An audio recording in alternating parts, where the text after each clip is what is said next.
तेज खबर, पैनी नजर।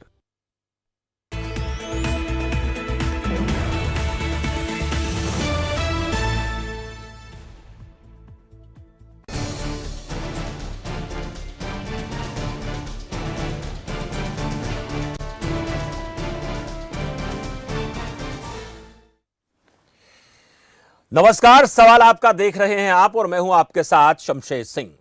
सरकार की नीतियों के खिलाफ ट्रेड यूनियनों की ज्वाइंट फोरम ने सोमवार और मंगलवार यानी आज और कल भारत बंद का ऐलान किया। इसमें बैंक यूनियन भी शामिल हो रही हैं।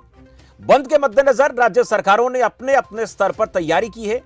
हड़ताल कर रहे संगठन श्रम कानूनों में बदलाव का विरोध कर रहे हैं। वह सार्वजनिक उपक्रमों और बैंक कर्मचारी संगठनों का आरोप है कि सरकार निजीकरण को बढ़ावा दे रही है, जिसके विरोध में 2 दिवसीय हड़ताल का आह्वान किया गया है।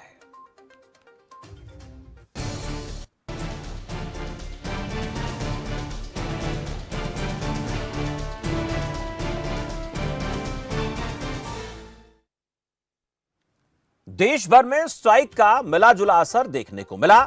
जानकारी के मुताबिक रेलवे, रोडवेज, ट्रांसपोर्ट और बिजली विभाग के कर्मचारी भी इस भारत बंद को समर्थन देते दिखाई दिए। हड़ताल को लेकर अखिल भारतीय बैंक कर्मचारी संघ ने कहा कि हमारी मांग है कि सरकार सार्वजनिक क्षेत्र के बैंकों का निजीकरण बंद करे और उन्हें मजबूत करे। इसके अलावा डूबे कर्ज की वसूली को तेज किया जाए। हरियाणा में भी सोमवार को रोडवेज कर्मी देशव्यापी 2 दिवसीय हड़ताल में शामिल होते दिखाई दिए, जिससे सार्वजनिक परिवहन सेवाओं पर असर दिखा और उसी के चलते लोगों को परेशानी हुई। आपको जानकारी दें कि 22 मार्च 2022 को केंद्रीय ट्रेड यूनियनों के संयुक्त मंच की बैठक के बाद देश भर में हड़ताल का ऐलान किया गया था। हड़ताल की कुछ अलग अलग जगहों से तस्वीरें सामने आई हैं। आपको एक एक करके वो तस्वीरें दिखाते हैं और उसके बाद कुछ सवाल हैं, उन पर चलेंगे। बहादुरगढ़, सिरसा, पेहोवा, लोहारू, हिसार, रेवाड़ी, ये 6 तस्वीरें आपकी स्क्रीन पर आप देख पा रहे होंगे जहां पर स्ट्राइक की गई। अंबाला, उकलाना, जींद, ये हरियाणा से तस्वीरें हैं जहां पर ये कर्मचारियों की तरफ से स्ट्राइक। सिरसा, रोहतक, नरवाना, फरीदाबाद में भी नजर आई। रोडवेज का कहीं पर चक्का जाम दिखा तो कहीं पर इसका मिलाजुला असर। चंडीगढ़, नारायणगढ़, रतिया, ये तस्वीरें आप देखिए। कुछ प्राइवेट बसें जरूर चल रही हैं, पर रोडवेज कर्मचारियों की तरफ से आज भारत बंद के तहत हड़ताल हुई, उसका असर दिखा लोगों में और ये 2 दिन की स्ट्राइक जो है इसको लेकर आह्वान कर्मचारी कर रहे हैं। तो हरियाणा की तस्वीरें आपने देखी, यहां पर असर हुआ। जब भी कोई स्ट्राइक होती है तो जाहिर सी बात है कि कुछ लोग उसके साथ होते हैं, कुछ लोग उसके खिलाफ होते हैं और उससे प्रभावित होता कौन है? उससे आम आदमी प्रभावित होता है। आम आदमी को परेशानी का सामना करना पड़ता है। बैंक की सेवाओं की बात कर लेते हैं, वहां पर भी असर दिख रहा है और रोडवेज ट्रांसपोर्ट की जैसे बात कर लेते हैं उस पर भी असर दिख रहा है। अब ऐसे में कुछ सवाल हैं, वो सवाल क्या है एक एक करके आपको दिखाते हैं, उसके बाद चर्चा करेंगे। कर्मचारी स्ट्राइक रोंग या राइट, ये ठीक है कि गलत है, इस पर आप भी अपनी प्रतिक्रिया दे सकते हैं। सरकार मान जाएगी कि माहौल टाइट होगा और ज्यादा बात बिगड़ सकती है क्या? निजीकरण का विरोध क्या सियासी फाइट है? क्या राजनीतिक रंग इसको देने की कोशिश हो रही है? ये कुछ एक सवाल है जिन पर चर्चा बेहद जरूरी है।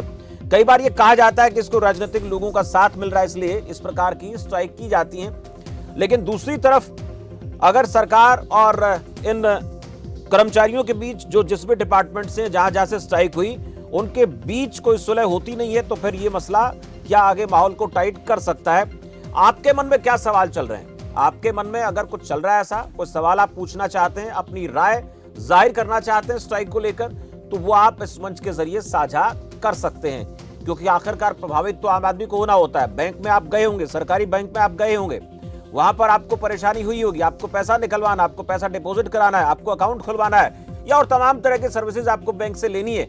आप बस स्टैंड पर गए होंगे, वहां पर आपने देखा होगा कि सरकारी बसें कहीं पर नहीं चल रही हैं, तो आपको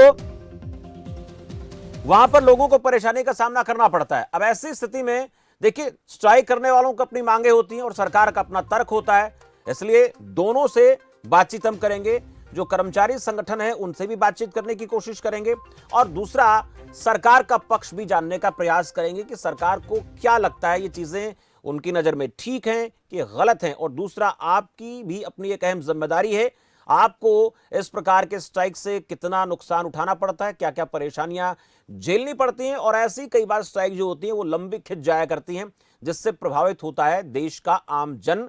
तो आपकी राय बहुत अहम है, इसलिए आप इस मंच के जरिए, इस कार्यक्रम के जरिए हमारे साथ जुड़ सकते हैं। मेरे साथ फिलहाल सत्यव्रत शास्त्री, प्रवक्ता भारतीय जनता पार्टी से भी जुड़ चुके हैं। सत्यव्रत जी, बहुत स्वागत है आपका इस खास चर्चा में। धन्यवाद। सत्यव्रत जी, आज स्ट्राइक को लेकर हम चर्चा कर रहे हैं। हालांकि ये नहीं कहा जा सकता कि पूरे देश में इसका असर दिखा, ये भी नहीं कहा जा सकता कि इसका असर नहीं दिखा। आंशिक तौर पर कहीं असर दिखा, कहीं पर अच्छा, कहीं पर ज्यादा, कहीं पर कम।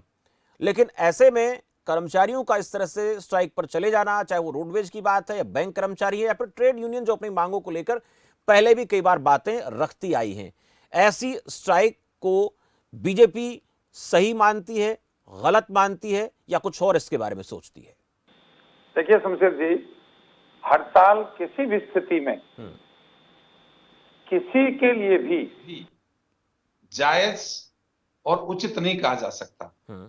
चाहे वो उससे प्रभावित होने वाले लोग हैं या वो हड़ताल कर रहे हैं वो लोग हैं जी, चाहे हड़ताल जिसके लिए कर रहे हैं वो लोग हैं। तीनों पक्ष में किसी प्रकार का कोई बेनिफिट इसके अंदर नहीं होता सिवाय नुकसान के। जी, चाहे कर्मचारी हैं, उनका मानसिक उत्पीड़न होता है कि आज हम स्ट्राइक हैं, कम हुआ, ज्यादा हुआ, वो नहीं आया, उस यूनियन ने समर्थन नहीं किया, वो भी साहब पूरे दिन टेंशन में रहते हैं। जी, सरकार के सामने एक चुनौती होती है कि आज जनजीवन सामान्य कैसे रहेगा, तो वो भी असहज रहते हैं। और फिर जिनको सरकार के द्वारा संचालित इन सुविधाओं का लाभ लेना होता है वो भी असमंजस में और मानसिक रूप से पीड़ित होते हैं। जी। तो मैं मानता हूं कि हड़ताल किसी के लिए भी कोई लाभदायक चीज नहीं होती। प्रश्न आता है कि हड़ताल करी क्यों जाए या हो क्यों, ये भी एक बहुत महत्वपूर्ण बात है कि क्या किसी भी चीज का समाधान हड़ताल से हो सकता है क्या? मैं मान के चलता हूं कि इस देश के अंदर वर्क कल्चर डेवलप नहीं होगा, और वर्क कल्चर डेवलप नहीं होने के कारण से हर व्यक्ति अपने दायित्व की बात, अपने राइट्स के ऊपर ज्यादा ध्यान देता है। उसको लगता है कि मुझे ये मिलना चाहिए, ये मिलना चाहिए, लेकिन जब विषय पर बात आती है कि आपको क्या करना चाहिए, इस पर बहुत कम लोग ध्यान देते हैं। शमशेर जी, मैं स्वयं 25 साल मैंने एक एजुकेशन लाइन में लेक्चर के रूप में सर्विस की है, और मेरे समय में भी बहुत से ऐसे आह्वान जब भी होते थे कि कर्मचारी के लिए, किसी के लिए भी, कैसे भी, और अनेक ऐसी आई जो कुछ पर्सनल हमारे लिए भी कुछ ऐसी समझ था, लेकिन मैंने कभी भी हड़ताल के पक्ष में अपना मन और अपना समर्थन नहीं दिया। मैं मानता हूं कि किसी भी चीज का हल आप लेकिन सत्यव्रत जी, ये तो आपका हो सकता है, विचार हो सकता है, लेकिन अगर जब हम देश के नागरिक हैं और देश के लिए काम कर रहे हैं। ठीक है सत्यव्रत जी, आपके पास आ रहा हूं, ये आपका व्यक्तिगत विचार हो सकता है, लेकिन लोकतांत्रिक व्यवस्था इस बात का अधिकार देती है कि हम अपनी मांगों को लेकर प्रदर्शन कर सकते हैं, हम स्ट्राइक पर जा सकते हैं। लेकिन उसके साथ साथ ये भी महत्वपूर्ण है कि ये जो परेशानी आमजन को होती है, उस परेशानी को कहीं ना कहीं समझना चाहिए, वो चाहे सरकार है चाहे संगठन है। मेरे साथ बलदेव सिंह घनघस भी जुड़ गए हैं, प्रदेशाध्यक्ष एटक हरियाणा से। बलदेव जी, स्वागत है आपका इस चर्चा में। आपके पास आ रहा हूं, इस बीच एक दर्शक मेरे साथ जुड़े हैं, उनसे जरा पूछ लेते हैं कि वो स्ट्राइक को लेकर क्या कहते हैं। R K Kalia, master R K Kalia मेरे साथ हैं। आरके जी, स्वागत है आपका। नमस्कार जी। जी सर, नमस्कार। माननीय भाई, मेरे को केवल 2 मिनट चाहिए, केवल 2 मिनट। जी सर। देखिए, बशीर बदर की ये आपने लाइनें सुनी होंगी, मजबूरियां कुछ तो रही होंगी, यूं कोई बेवफा नहीं होता। जी। मजबूरियां कुछ तो रही होंगी, यूं कोई बेवफा नहीं होता। जी बहुत चाहता है कि सच बोले, मगर क्या करें हौसला नहीं होता, मगर क्या करें हौसला नहीं होता। जी।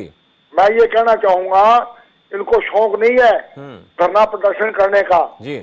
और एक बात, दूसरी बात ये, जो सरकार सोई हुई है उसको जगाने का और क्या तरीका, ये बताइए आप। और तरीका कोई है ही नहीं जी। और जब बुरा ना मानना, जो नुकसान की बात है ना, मानता हूँ वो हमारा नुकसान है, हमारा खजाना है, वो हमारा पैसा है, हिंदुस्तान का पैसा। जब ये हाउस को चलने नहीं देते मेरे भाई, मेरे माननीय जो नेतागण बैठे हुए हैं, वहाँ पे करोड़ों रुपए का लॉस होता है, एक दिन का करोड़ों रुपए का लॉस होता है जब जूता चप्पल चलता है वहां पे। ना लोकसभा में काम होता, ना असेंबली में काम होता, उसका कौन जिम्मेदार है ये? अब जो मुलाजम है उनकी बात अगर मानी जाए तो ये क्यों करेंगे हड़ताल, क्यों धरना प्रदर्शन करेंगे? तो खुद अपना वहां बैठे बैठे वेतन बढ़ा लेते हैं, खुद अपने भत्ते बढ़ा लेते हैं, खुद अपनी सुविधाएं बढ़ा लेते हैं, तो उसके बारे में भी गौर करना होगा इनको। ठीक है आरके जी, बताइए, मुलाजम को भी रोटी रोजी चाहिए। चलिए, बहुत शुक्रिया, आपने अपना सवाल पूछा, इसका जवाब हम लेने का प्रयास करेंगे सत्यव्रत शास्त्री जी से। लेकिन इस बीच मेरे साथ बलदेव सिंह भी जुड़ चुके हैं। बलदेव जी, सुन पा रहे हैं मेरी आवाज आप? बलदेव सिंह जी, आज की स्ट्राइक को लेकर पहले आपसे समझने की कोशिश करेंगे कि इस स्ट्राइक का असर कैसा आप लोगों के नजर में रहा? और दूसरा ये कि सत्यव्रत शास्त्री जी बात कर रहे हैं कि स्ट्राइक तो किसी चीज का समाधान नहीं है। ऐसा है, देखो ये इनका अपना विचार हो सकता है, मगर मैं जो बात करता हूँ, जहाँ तक रोडवेज की बात है, रोडवेज के अंदर आज 90% मोटर जो है रोडवेज की करीबन 4000 बसें थी, जो करीबन 3600 बसें बगैर अपनी वर्कशॉप के अंदर रही, कोई बस नहीं चली। मैं दूसरी बात जो कहना चाहता हूँ, कर्मचारी हड़ताल जो कर रहा है वो मजबूरी में कर रहा है, उसकी मजबूरी है। विभाग को सरकार निजीकरण करना चाहती है, सरकार विभाग के बेड़े में बसें नहीं बनाना चाहती। जनता की पॉपुलेशन आज 3.25 करोड़ है हरियाणा प्रदेश की जनसंख्या जी, और जनसंख्या अनुपात के अनुसार पहले आज से लगभग यानी 13, 20, 33, 34 साल पहले जो संख्या थी वही बसों की संख्या है, जो पॉपुलेशन के हिसाब से बसों की संख्या जी। कर्मचारी यही मांग कर रहे हैं, वो कम से कम 10,000 बसें शामिल हो और उससे जो है बेरोजगारी दूर हो, करीबन 50,000 बच्चे। ठीक है। और दूसरी बात ये कहना चाहता हूँ, हाँ। हरियाणा प्रदेश के अंदर रोडवेज जो है हिंदुस्तान सत्तर पर भाई, हेलो जी सुन पा रहा हूँ सर, बोलिए। हाँ, हिंदुस्तान सत्तर पर 67 ट्रांसपोर्ट कॉर्पोरेशन जी। और उनमें से हरियाणा प्रदेश है, हरियाणा ट्रांसपोर्ट, जो हिंदुस्तान सत्तर पर किलोमीटर में भी और वही प्रॉफिट में भी, कैंपिंग में भी और स्पेयर पार्ट्स कम खर्चे में भी टॉप पर आती रही है, छिल लेती रही है प्राइम मिनिस्टर से, जो टाइमली प्राइम मिनिस्टर आते रहे जी। तो इस विभाग को ये सरकार खत्म करना चाहती है एक साथ इसके तहत। ये बलदेव सिंह जी, आप लोगों को डर है कि सरकार इस विभाग को खत्म करना चाहती है, इसका जवाब सत्यव्रत जी से लेंगे, लेकिन इस बीच मेरे साथ 2 दर्शक जुड़ गए। लज्जाराम शर्मा अंबाला से, उनका भी जरा सवाल पूछ लेते, क्या कहना चाहते हैं। लज्जाराम जी, स्वागत है आपका। शमशेर भाई राम राम जी राम राम। इसके 2-3 पहलू अलग अलग से हैं, मैं बताता हूँ। आज से 24-25 साल पहले मैंने तमिलनाडु के बारे में खबर पढ़ी थी जी। 48 कर्मचारी मानने के बाद भी नहीं मान रहे थे और तत्कालीन चीफ मिनिस्टर जे जयललिता ने 3300 कर्मचारी एक ही कलम से बर्खास्त कर दिए थे। उस दिन से लेके आज तक तमिलनाडु में हड़ताल नहीं हुई जी। दूसरी बात ये है कि एक ऐसा महकमा है जो कभी हड़ताल करता ही नहीं है, वो है फौज जी। और यही कारण है कि रेलवे में पिछले 8-10 साल से हड़ताल नहीं होते, क्योंकि उन्होंने 6.5 लाख फौजी भर्ती किए हुए। तीसरा कारण ये है कि बीजेपी की सरकार ने कर्मचारियों में इतना भयभीत कर दिया कि कौन से महकमे का कब प्राइवेटाइजेशन करेंगे कुछ पता नहीं चल रहा है जी। इसलिए कर्मचारी भी कहीं ना कहीं अपनी जगह पे जो प्राइवेटाइजेशन के खिलाफ हड़ताल कर रहे हैं वो कहीं ना कहीं जायज है वो। तो इनको सारा का विश्लेषण करना चाहिए सरकार को बैठ के। धन्यवाद, जय हिंद। चलिए, बहुत शुक्रिया लज्जाराम जी, आपके सवाल आपने पूछा। रणवीर दर्शक मेरे साथ रोहतक से है, नियमित दर्शक हमारे। रणवीर जी, स्वागत है आपका। शमशेर जी नमस्कार। नमस्कार शमशेर जी, देखो स्ट्राइक से किसी को कोई फायदा नहीं होता, आम जनता को परेशानी होती है, कर्मचारी को परेशानी होती है, लेकिन क्या है, हड़ताल एक मजबूरी में करता है इंसान अपनी मांगे मनवाने के लिए। और हमारी बीजेपी सरकार की सब कुछ निजीकरण पे लगे हुए हैं, क्योंकि इन नेताओं के बच्चों को सर्विस की जरूरत नहीं है तो सभी माला माल है। आज आर्मी को देख लीजिए, आर्मी के बारे में कह रहे हैं कि आर्मी हड़ताल नहीं करती। हम एक सर्विसमैन हैं, मोदी जी ने घोषणा की थी कि 1 रैंक 1 पेंशन। मैं अपने प्रवक्ता जी सत्यव्रत शास्त्री से पूछना चाहता हूँ, वो 1.5 किया था, लेकिन 1.5 भी 2019 में ड्यू हो लिया। उस पर भी अभी सैनिकों ने भी शायद मेडल वापस जंतर मंतर पर फिर जाना पड़ेगा, मुझे ऐसा लगता है। दूसरा, शास्त्री जी, हमारे मोदी जी वर्दी भी पहनते हैं, लेकिन अपने हरियाणा की बात बताता हूँ आपको मैं। आप दमदमा साहब को भी मैंने बोला था, 2014 में एक्स सर्विसमैनों के लिए फ्लैट निकले थे पंचकुला और पिंजौर में, जिनका 17 तक 15% पैसा भी भर दिया गवर्नमेंट को, लेकिन आज तक पोजीशन नहीं दी गई है। उस पैसे पर सरकार कुंडली मारे बैठी है, ना कोई काम करी ना कुछ, तो क्या करेगी जनता जी? बोलिए, आपका विकास। ठीक है, जवाब लेते हैं रणबीर जी। कुछ सवालात हो गए हैं जो सत्यव्रत शास्त्री जी की तरफ इशारा कर रहे हैं, सभी सवालों का जवाब क्योंकि उनको ही देना है मोटे तौर पर। शास्त्री जी, बलदेव गणगस भी एक बात कर रहे हैं कि निजीकरण की तरफ सरकार ले जा रही है, रोडवेज के बेड़े में बसों को बढ़ाया नहीं जा रहा है, और उसी तरीके की आशंका कहने के ज्यादातर दर्शकों ने जाहिर की है कि ऐसा हो रहा है। इसके पीछे क्या कारण है, इसका जवाब आपसे चाहेंगे। और ऐसा डर, ऐसी आशंका क्यों बनी हुई है? देखिए शमशेर जी, किसी भी संस्था का निजीकरण या उसका सरकारीकरण उस समय की परिस्थितियां और उस समय की जो जिन लोगों के हाथ में ये नेतृत्व है कि ये डिपार्टमेंट कैसे चलेगा, उसमें दो प्रकार का, एक सरकार की नीतियां हैं और एक कर्मचारी नेता है। उन सबके मानसिकता या उनकी जो काम करने की नीयत है उसके ऊपर निर्भर करता है कि वो डिपार्टमेंट कैसा चले। मैं समझता हूं कि रोडवेज के कर्मचारियों को, अधिकारियों को रोडवेज कैसे फलीभूत हो, बलदेव जी जिस प्रकार के आंकड़े दे रहे हैं, मुझे नहीं लगता, हालांकि मैं इस बारे में बहुत कंफर्म भी नहीं हूं और उनको मैं गलत सिद्ध भी नहीं कर रहा हूं, लेकिन मैं इस बात के लिए आशंकित हूं कि हरियाणा रोडवेज का जिस प्रकार का रुतबा, जिस प्रकार की उसकी स्थिति होनी चाहिए, वो अभी बहुत दूर है। और इसमें सबसे बड़ी बात जो है वो मानसिकता के, काम करने वाले लोगों की मानसिकता क्या है। जब देखिए सरकारों में एक समय था जब प्राइवेट निजीकरण के खिलाफ सरकारीकरण किया, लेकिन आज जनता से आप पूछेंगे और एक बात सर्वे भी करवा ले कि जब एक सुविधा सरकार की ओर से है और एक सुविधा प्राइवेट की ओर से है, आम व्यक्ति की सुविधा के लिए सरकारें अपनी सेवाएं देती हैं, लेकिन उन सेवाओं में जब आम व्यक्ति पिसता है, उसको कहीं कुछ दिखाई नहीं देता और वो प्राइवेट की तरफ भागता है। किसी भी विषय को ले लीजिए। लेकिन सत्यव्रत जी, मैं कर्मचारियों के खिलाफ आपने नहीं, बात कही कि इसके पीछे वजह आप ये बता रहे हैं, सत्यव्रत जी आप एक बात इसके पीछे वजह ये बता रहे हैं कि सरकारी तंत्र जो हमारा है वो आम आदमी के लिए बहुत अच्छा नहीं है, तो उसको सुधारा जा सकता है ना, उनको बेहतर करने के लिए नीतियां बनाई जा सकती हैं। आपके पास आ रहा हूँ गणगढ़ साहब, मैं इनसे एक बात पूछना चाहता हूँ जी, कि बीजेपी के प्रवक्ता मेरे ख्याल से, जी मैं बता दूं कि बीजेपी के ही प्रवक्ता हैं ये। जी, मैं इनसे एक बात पूछना चाहता हूँ, मेरा प्रश्न है, ये गुजरात का पैटर्न लागू करना चाहते हैं यहाँ हरियाणा के अंदर, पूरे भारतवर्ष के अंदर।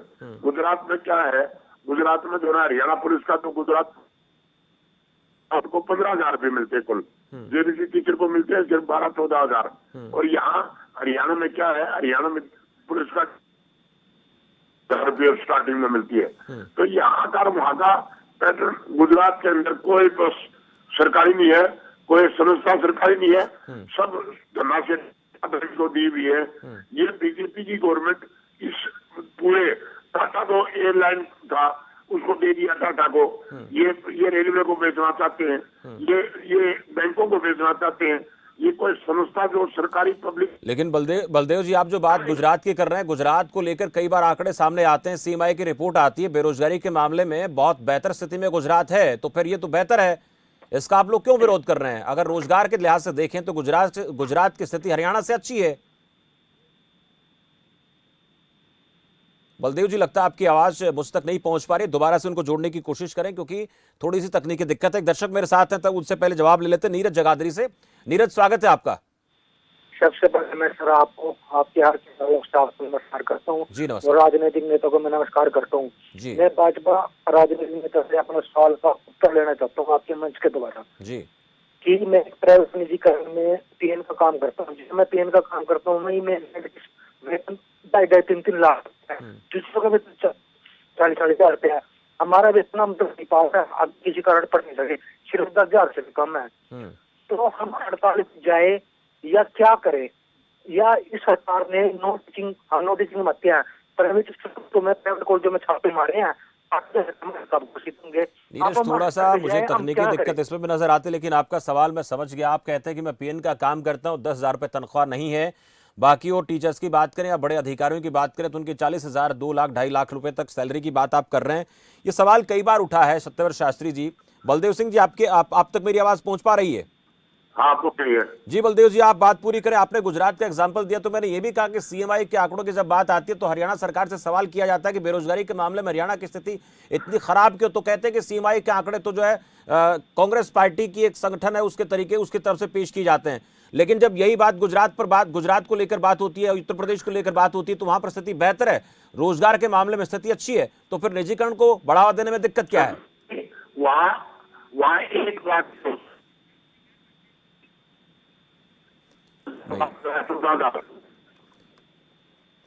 थोड़ी सी दिक्कत है बलदेव सिंह जी, आवाज बार बार कट रही है। मैं चाहूंगा कि एक बार फिर से आपको नेटवर्क के लिहाज से जोड़ा जाए, बात की जाए, क्योंकि आप लोगों की बात रखना, आपकी बात आम जन तक पहुंचाना बेहद जरूरी है, सरकार तक बात पहुंचना बेहद जरूरी है। एक दर्शक और मेरे साथ जुड़ गए हैं, सज्जन है। चलिए, सज्जन सिंह मेरे साथ दर्शक बने हुए हैं। सज्जन जी, स्वागत है आपका। जी सर, नमस्कार। नमस्कार सर, बोलिए। जी सर, ये सबसे मेन मुद्दा तो है जो राष्ट्रव्यापी हड़ताल का, ये है पेंशन वाले का। जी। जैसे एक एमएलए अगर एक बार बढ़ गया तो एक पेंशन, 2 बार बढ़ गया 2 पेंशन, 3 बार यानी 5 बार बढ़ गया तो वो 5 पेंशन ले रहा है जी। और एक आम कर्मचारी है जो पब्लिक की 20, 25, 30, 35 साल पब्लिक की सेवा करके जाता है, उसकी तो पेंशन खत्म कर दी। और ये बोल रहे कि एनपीएस बहुत बढ़िया स्कीम है। अगर स्कीम है तो जो ये एमएलए एमपी ये अपने खुद के ऊपर उसके क्यों नहीं लागू कर रहे? ठीक है, यानी कि ये ठीक है सज्जन सिंह जी, आप जो कहना चाहते हैं समझ गया। मैं जरा जवाब लेता हूं सत्यव्रत शास्त्री जी। सत्यव्रत जी, बात कई निकलकर सामने आ रही है। पुरानी पेंशन नीति को बहाल करने का भी लगातार जो है सुर उठ रहा है। रोडवेज के बेड़े की आपने बात सुनी ली, किस तरह से लोग बात कर रहे हैं कि क्यों जरूरत है। और जब रोडवेज कर्मचारियों से इस बारे में हम पहले भी बात कर चुके हैं, तो उनका एक ही कहना होता है कि हम रोडवेज को घाटे में नहीं ले जा रहे हैं। रोडवेज के अंदर जो अधिकारी हैं, जो सामान खरीदारी करते हैं, मैं बता दूं आपको जो बात सामने आती है, जो सामान खरीदा जाता है 10 रुपए की चीज को 50 में खरीदा जाता है। रोडवेज में बसें ठसाठस भर के चलती हैं, लंबे रूट पर अच्छा खासा मार्जिन है, लेकिन उसके बाद भी रोडवेज के बेड़े पर हमेशा आरोप यह लगता है कि वो घाटे में जा रहा है। इस घाटे को दूर करने का काम सरकार का है, सिस्टम का है, किसका है? दूसरा, पुरानी पेंशन नीति की बात हो रही है, इसके साथ साथ मजदूरों की तरफ से जो कुछ नियम केंद्र सरकार की तरफ से बनाए गए उनको रद्द करने की बात हो रही है। ये तमाम चीजें एक साथ क्यों निकलकर सामने आ रही हैं? इसके बारे में कब सोचा जाएगा? शमशेर जी, मैं एक बात एक मिनट बलदेव जी कुछ कहना चाहते हैं। सत्यव्रत जी, उनका संपर्क हो गया है। बलदेव जी बोलिए। मजदूरों के 44 करोड़ थे जी, इन्होंने केंद्र सरकार ने उसको बना दिए उसके। आज मजदूर चाहे काश्तकार है, खेती काम करता है, खेती और मजदूर है, जो मजदूरों का शोषण हो रहा है, मिल आपकी बहुत ज्यादा बढ़ रही है। अब पंजीकरण इनसे इनका कोई लेना देना नहीं, क्योंकि बीजेपी गवर्नमेंट के को बढ़ावा देना चाहती है जी।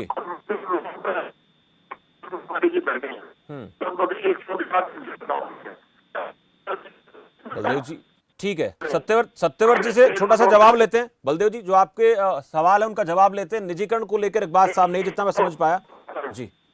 सत्यव्रत जी, सवाल कई उठे हैं, इन सवालों का जवाब दें, वक्त मुझे ध्यान रखना है। अंतिम सवाल का उत्तर आप से लूंगा। देखिए शमशेर जी, मैं उसी बात पर आता हूँ। ये बलदेव जी बहुत पुराने कर्मचारी नेता है और इनसे संबंधित चाहे हरियाणा रोडवेज हो और या बिजली महकमा जी, ये दो की मैंने आज पूरे दिन बहुत लोगों से बातचीत की। मेरे साथी मित्र भी हैं, कर्मचारी भी हैं और टीचर तो मैं रहा हूं, उसमें कोई बात नहीं है। लेकिन एक भी कर्मचारी नेता रोडवेज में और इसके अंदर जो बिजली महकमा है अपनी ड्यूटी पर नहीं जाता। नहीं, आप बड़ा आरोप लगा रहे हैं, आप बड़ा आरोप लगा रहे हैं सत्यव्रत शास्त्री जी, आप बड़ा आरोप लगा रहे हैं, आप बड़ा आरोप लगा रहे हैं। देखिए, आपने कहा कि कोई भी एक भी जी, हाँ, एक भी कर्मचारी नेता अपनी ड्यूटियों पर नहीं जाते। ठीक है, वर्षों वर्षों तक अपने एक पोस्ट के ऊपर उन्होंने कभी रोडवेज की सीट के ऊपर या उसमें कंडक्टरी के ऊपर नहीं काम। ये कौन देखेगा सर? इसी प्रकार अगर ये नेता ड्यूटी पर नहीं जाते हैं तो उसकी जिम्मेदारी कौन तय करेगा? जिम्मेदारी कौन तय? आपने देखिए, आपने एक बड़ी बात कही है। नहीं, कर्मचारी नेता ड्यूटी पर नहीं जाते तो उसकी जवाबदेही कौन तय करेगा सर? मैं बता रहा हूँ, हाँ। मैं आ रहा हूँ, आप बीच में इतने उतावले क्यों हो रहे हो? मैं सिर्फ सवाल पूछ रहा हूँ सर। रख ले, मैं पूरा विषय रखूंगा। और उसके बाद में ये जिस महकमे की चोरी की बात करते हैं, ये सरकार क्या है? सरकार में बैठा एक अफसर तो सरकार है जी। किसी सरकारी कर्मचारी ने किसी अफसर के खिलाफ आज तक कोई आंदोलन नहीं किया। क्यों? उसके पीछे कारण है जी। ये दो महकमे जिसके प्रति बहुत ज्यादा निजीकरण की बात आ रही है, उसमें मैं समझता हूं कि बहुत बड़ी जिम्मेवारी इन कर्मचारी नेताओं की बनती है जिन्होंने वर्क कल्चर खत्म कर दिया। चाहे जो मजबूरी हो और मांग हमारी पूरी हो, ये नारा लगाने वाले जो लोग हैं वो इस वर्क कल्चर को इस देश के अंदर खत्म कर दिया। ठीक है। जिन कर्मचारियों के लिए वेतन की बात थी, मैं मानता हूं वेतन यदि कम है उसके लिए मानना और उसके लिए आग्रह करना कोई गलत ठीक है। नहीं है। सत्यव्रत शास्त्री जी, वक्त का मुझे ध्यान रखना होगा, चर्चा को मुझे यहीं पर समाप्त करना होगा। सरकार को ऐसा लगता है कि कर्मचारी नेताओं की वजह से ही सिस्टम में खराबी आती है, उसमें जिम्मेदार सरकार नहीं है, ये सत्यव्रत शास्त्री जी का कहना है। बलदेव जी का ये कहना है कि सरकार सिस्टम का निजीकरण करना चाहती है, इसलिए हम लगातार विरोध कर रहे हैं और उसको बचाना हमारी जिम्मेदारी है। अब ऐसे में जो तनातनी, जो एक टाइट माहौल बन गया है, इसको खत्म करने के लिए पहल किस तरीके की होगी, या फिर आने वाले दिनों में परिस्थितियां और ज्यादा बिगड़ेंगी, इस पर सरकार की निगाहें भी होंगी, कर्मचारी संगठनों की भी होंगी, और जो मजदूर यूनियन लगातार अपनी मांगों को लेकर बात कर रही है, उनकी तरफ से क्या रिएक्शन सामने आता है, इस पर भी नजर बना के रखनी होगी। और इसके साथ साथ बैंक कर्मचारियों का भी यही आरोप है कि सरकार बैंकों का निजीकरण करना चाहती है, इसलिए हम विरोध कर रहे हैं। अब देखना होगा कि रास्ता किस तरफ से निकलता है, कैसे निकलता है, ऊंट किस करवट बैठता है। दोनों मेहमानों का बहुत बहुत आभार, और फिलहाल इस चर्चा में भी इतना ही। आप बने रहिए खबर फास्ट के साथ, दीजिए इजाजत, नमस्कार।